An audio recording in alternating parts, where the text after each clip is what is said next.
গ্রাম মানেই মুক্ত আকাশ আর অপার শান্তি।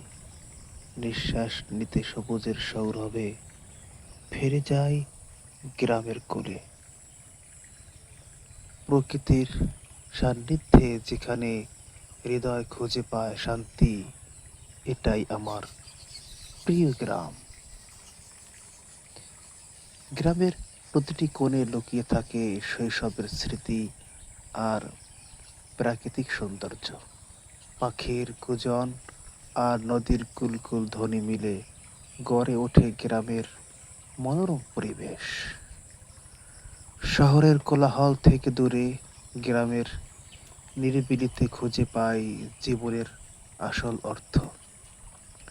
গ্রামের আকাশটা একটু বেশিই নীল, মাঠের বাতাসটা একটু বেশি শান্ত। শহরের ব্যস্ত রাস্তায় হাঁটতে হাঁটতে মন পড়ে থাকে সেই কাঁচা রাস্তার ধুলো মাখা শৈশবে। গাছের ছায়া, নদীর কলকল ধ্বনি আর মাঠের সবুজ কার্পেট, এসব এখন শুধুই স্মৃতির পাতায়।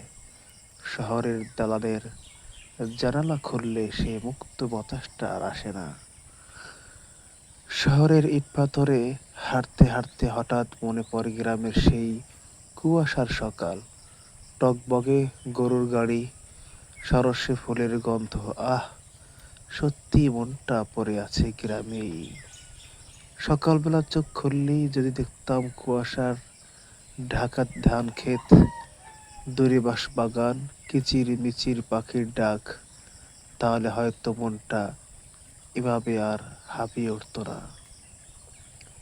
গ্রামের সন্ধ্যা মানেই মাঠে দিগন্ত বিস্তৃত আলো, আঁধারের খেলা, ঝিঝি পোকার ডাক আর বুক ভরা প্রশান্তি। শহরে এসেছি কিন্তু আত্মাটা এখনো গ্রামেই রয়ে আছে। শহরের বিল্ডিংগুলো আকাশ ছুঁতে চায়, আর গ্রামের গাছেরা শুধু মাটির সাথে বাঁধন রেখে বড় হতে চায়। কাকে যেন বেশি ভালো লাগে তা বলতেও পারি না। শহরে থাকি কিন্তু চোখ বন্ধ করলে দেখি মাটির ঘর, ধুধু সাদা কুয়াশা, মায়ের রান্নার গন্ধ আর খোলা আকাশ। আহ গ্রাম, তুমি কি আমায় ভুলে গেছো? যেখানে দিগন্ত জুড়ে শুধু সবুজের সমারোহ, যেখানে বাতাসে মিশে থাকে প্রকৃতির মিষ্টি ঘ্রাণ, সেই গ্রামই তো প্রকৃত ভালোবাসার ঠিকানা। চোখ জুড়ানো মা